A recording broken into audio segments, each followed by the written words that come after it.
No puede ser que cuando una persona está todo el día lidiando con elementos virtuales y elementos sintéticos, que son la información y la cultura,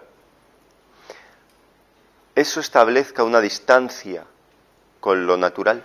Hay algo en esa relación constante con imágenes virtuales que llenan, pero no satisfacen. O sea, que te notas la tripa llena, pero no te sacia. Hay algo que no alimenta. La lógica desde la que el ser humano entiende su propia vida y la vida de los demás es una lógica que se corresponde, esa era la palabra, se corresponde con la vida natural, o es una lógica manipulada por el interés que tiene el miedo en no morir, el miedo que siente el animal a morir, y por eso se viste, se protege, acumula. No puede ser que todo el movimiento humano sea un movimiento de miedo, de acumulación, de protección, de ataque, de competitividad, y que eso no se corresponda con el movimiento de la naturaleza. El simple hecho, no mi idea, el simple hecho de que el ser humano está destruyendo su entorno está implicando que la correspondencia de lo que el ser humano piensa que debería hacer y la naturaleza sobre la que lo hace no tienen una relación muy sana, ¿verdad? No en todas las circunstancias. No estoy atacando a la cultura por lo beneficioso que la cultura pueda traer, sino el empacho de que el problema de esta humanidad es su contenido, el contenido en sus mentes de los seres humanos. Ese es su problema. Eso está generando ahora mismo más problema que soluciones. Todos los problemas que hay de religiones, de ideas, de diferencias políticas, de diferencias religiosas, de violencia y tal, como dijimos el otro día, son generados por el contenido que cada uno tiene en su mente. El contenido de cómo ha sido condicionado. Entonces, igual que decíamos que para gestionar bien esa inmensa cantidad de cultura e información que nos llega, sería muy útil una especie, así llamarlo, espíritu crítico, que no acumule, sino simplemente sea una especie de filtro que según pasa, ordena. Ordena cada cosa en su lugar. No la acumula, no se protege con elementos ni ataca con elementos, sino simplemente filtra. Y al filtrar, ordena cada cosa en su sitio. ¿Cómo podemos saber que lo que estamos pensando sobre cómo vivir es realmente la vida? Muy bien. Muy bien. ¿Cómo podemos saber si lo que realmente la humanidad vive es verdaderamente la vida, la existencia, o la idea que ha creado la humanidad sobre la vida? Hombre, seguro que lo segundo. No, efectivamente es un hecho que la humanidad está viviendo lo que cree sobre la vida, no lo que la existencia es. Entonces, la cultura, en cuanto a pornografía cultural, ¿no? Exceso, ¿es útil para responder esa pregunta o cada vez más inútil? Y si es cada vez más inútil, ¿cómo estamos educando? Es como si fuéramos caminando todos hacia un precipicio, creyendo, porque nos lo hemos creído, que ahí está la razón de hacer las cosas, cuando es la cosa más absurda. O sea, ¿por qué educamos para potenciar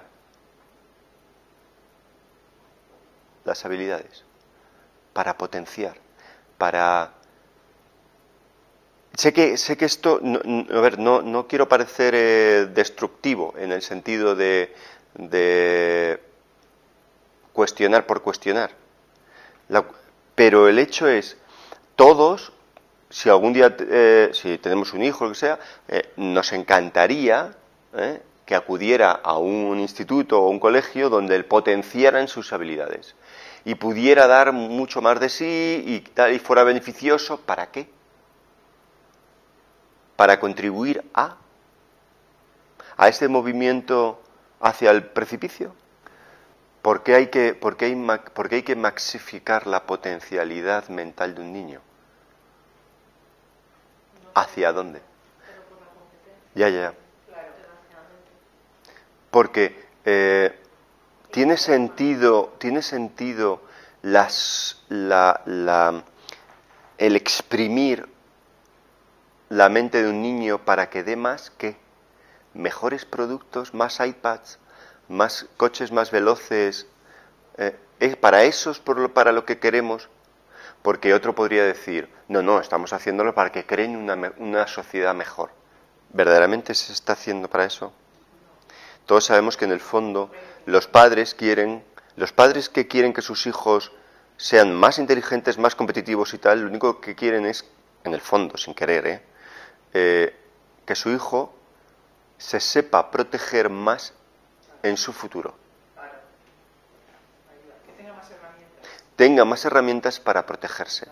Y ese no es... No lo sabemos. Es que realmente tampoco sabemos si las tiene. Porque la vida... No lo sabemos. Porque incluso hay mucha gente muy preparada que está tan preparada para lo laboral que está muy mal preparada para lo personal. Entonces, en el fondo... Claro, decía, no, vamos a intentar encontrar un equilibrio entre lo laboral y lo personal. Pero resulta que no es así. No se está buscando porque no se está mirando en el sitio adecuado. ¿De qué sirve una educación en inteligencias múltiples si no se vive la calma? Hay una cosa que cualquier observador podría verlo como lo que es un hecho, y es que todo lo que sucede en el universo sucede, primero que sucede todo a la vez, o sea, a la vez las olas se elevan para romper, a la vez que las hojas se mueven por el viento, a la vez el interior de la Tierra está rotando o generando calor o eso, y el Sol está luciendo. A la vez todos los planetas, todas las galaxias se mueven. Todo eso, en el mismo segundo, todo hace un movimiento. Pero no lo hace con esfuerzo. Lo hace con el mínimo esfuerzo, de hecho. De hecho, fijaos, ¿sabéis por qué la energía ni se destruye ni se crea? Porque no se gasta. Solo se mueve. No se puede desaparecer la energía porque no se gasta. Y no se gasta porque el único que cree que se gasta es el humano que establece con su mente ideas de lo que son cada cosa. Y entonces considera que al terminarse esa cosa se ha gastado. No, ha cambiado de lugar.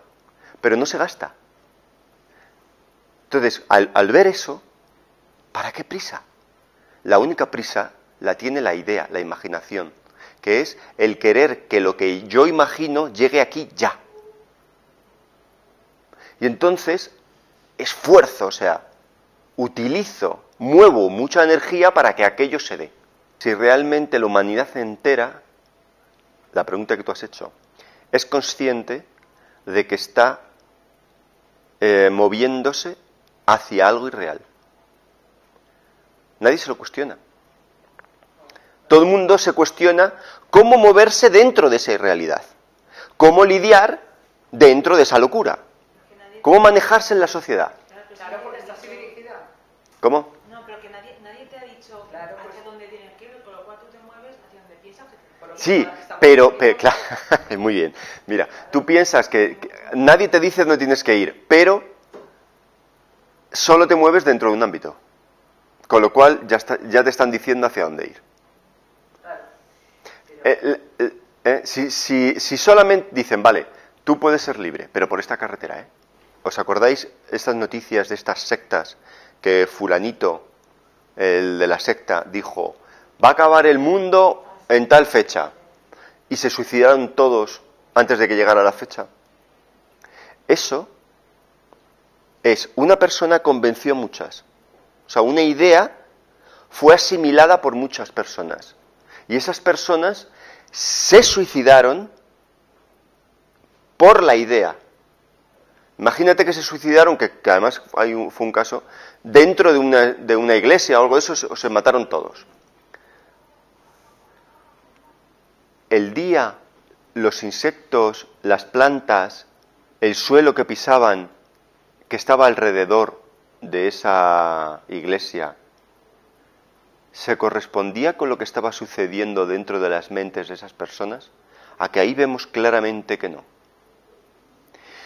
Y si viéramos una observación, no del tiempo en el que a mí me ha tocado vivir, sino una observación global de la humanidad en toda su historia, ¿no nos estamos yendo a suicidar por una idea que nos ha dicho no sé quién? Que da igual, ya se ha perdido quién fue el que originó la idea. Pero me da igual, es una locura. Y todos los impulsos que hacemos y que queremos que nuestros hijos hagan, ¿no van encaminados hacia el mismo abismo y mismo suicidio? Es un hecho que sí. Entonces, ¿qué podemos hacer?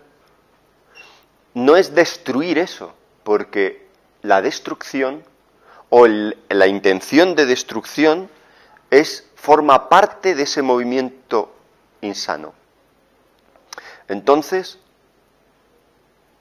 al menos como primera necesidad es verlo, ver que efectivamente es así. Pero si nos quedamos con la pregunta, la inteligencia está siempre activa, está viva. Entonces, cuando yo cuestiono cada cosa, no me doy una respuesta, sino simplemente dejo que la pregunta abra de alguna manera la mente y la inteligencia salga si tiene que salir. Entonces la inteligencia ya no está en contra, o sea, la inteligencia auténtica no está en contra de nada que exista, incluso de lo virtual. En contra no está. Pero pone luz donde hay oscuridad, en el sentido de confusión. Entonces, cuando uno ve que los propios demonios de uno mismo son demonios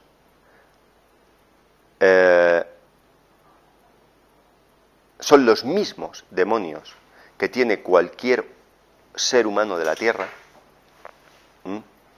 los arquetipos que hablaba Jung, Freud, todos los elementos culturales, incluso de culturas distintas, hay elementos comunes que forman parte de la cultura de simplemente las sociedades humanas, incluso de una tribu. Hay elementos comunes, ¿no? Bueno, pues esos elementos comunes que existen, que forman parte de nuestros sueños, de nuestros anhelos, nuestros deseos, no se requiere ni siquiera que se destruyan, sino simplemente cuestionar.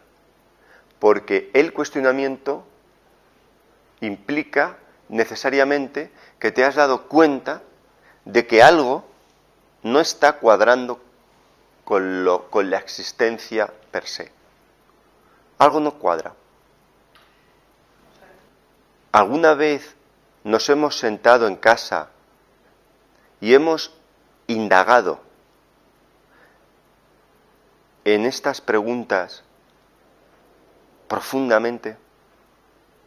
o a lo mejor solo cuando otros nos los dicen. Porque si la pregunta yo la hago, no tiene el mismo efecto que si la pregunta os lo hacéis vosotros porque sentís verdaderamente que algo no funciona. Si uno no siente profundamente que algo no funciona y no le revuelven las tripas de algo que no está, que está viendo y no y siente que es una gran locura, si eso no le empuja a estar todo el día mirando o con esa pregunta ebulliendo, entonces, claro, no hay la energía suficiente movida, recogida. La palabra religión significa reunión de esa energía, que es que no la distraigo en pensamientos, en otros me refiero, sino reúno toda la energía de mi atención, y eso es lo que produce la transformación. Si veo la realidad, si miro la realidad, si me voy con análisis de ideas, pero si miro la realidad, entonces la realidad en sí misma, como hemos dicho que toda la realidad a la vez se mueve, todo el universo entero se mueve a la vez, en el momento en que yo baile al mismo paso que baila el universo, entonces el baile se hace solo, que hemos dicho sin esfuerzo. El universo no genera esfuerzo, no requiere esfuerzo, no gasta, o sea, la energía no se puede gastar. Aunque todo el mundo tenga un sentido en la vida de cómo debería ser la vida, cómo es, a dónde le gustaría a uno llegar y tal, los niños que se mueren, por ejemplo, con 2 años, ¿dónde está su sentido? Diríamos que es estúpido, ¿verdad? La vida que ha tenido, porque no ha ido a ningún sitio, no se ha sacado una carrera, no ha tenido hijos, ha sido una vida malograda.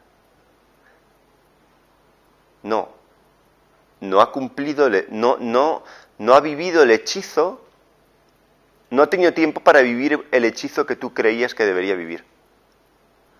Pero ¿por qué tiene que ser una vida malograda? Ha sido una vida que ha durado lo que ha durado. No es una opinión lo que ha durado, ¿verdad? Ha durado lo que ha durado. No es una opinión. Si dura 2 años, no es una opinión, ha durado 2 años. La mente antigua, la mente de la corriente esa hechizada, piensa en opuestos. Y entonces piensa que si no hago una cosa, significa que tengo que hacer la otra. Entonces, si no formo parte del hechizo, significa que entonces ya voy a hacerlo todo natural y voy a dejar que todo sea como es. Y si llega un elefante corriendo, como es un hecho natural, ¿vale? Y hay un niño que va a ser atropellado por el elefante, el niño es natural, el elefante es natural, el correr es natural, ¿no? El suelo donde pisan es natural, pues voy a dejar que el elefante... O sea, no voy a hacer nada para impedir que el elefante le pise. Eso lo pensaría una mente y diría que entonces los que piensan de manera distinta al hechizo están pensando eso otro. ¿Por qué tengo que maxificar o potenciar la imagen que uno tiene uno mismo? Porque una persona con una imagen de sí mismo sobredimensionada, aunque para esa persona le sirva para no tener tanto miedo hacia las cosas, refleja una imagen hacia los demás dañina, hiriente en muchos casos, invasiva. Si tú no tienes una percha donde colgar ofensas, ¿quién se ofende? Tienes un cuerpo que recibe daño, está claro. No, ofensas no, recibe el daño. Un puñetazo lo recibe el cuerpo, está claro, y duele. Pero una ofensa, ¿quién la recibe? La imagen de uno mismo, el ego. Y además, una ofensa, lo único que está declarando es lo que... Está declarando más del otro. Y en el fondo, si uno ve claramente todo lo que sucede, incluso no puede impedir la constatación de que uno no es autor. No hay objeto sin fondo. No hay ningún objeto que se pueda extraer del fondo. No hay ningún cuadro donde lo pintado pueda extraerse del fondo del cuadro. Un pájaro volando en el cielo no puede volar sin aire, ¿verdad? El aire que lo sostiene, que es lo que le produce, lo que permite que vuele. Entonces, el pájaro no puede enorgullecerse de ser el autor del vuelo. Él es autor de la parte que le toca, pero el resto, que es el mundo, el universo entero, no es creación propia, no es creación del yo. Claro, pero en el fondo, si te das cuenta, todo te ha sido dado. El carácter, el condicionamiento, el cuerpo, las circunstancias, y uno solamente se ha movido con lo sucedido. Por eso es hora de que uno mire realmente si todo eso que él consideraba cierto es así. Todo forma parte de la misma circunstancia. Por eso nada es nombrable como aquello. O sea, nada puede tener nombre verdaderamente, porque nada es una única cosa, sino un conjunto.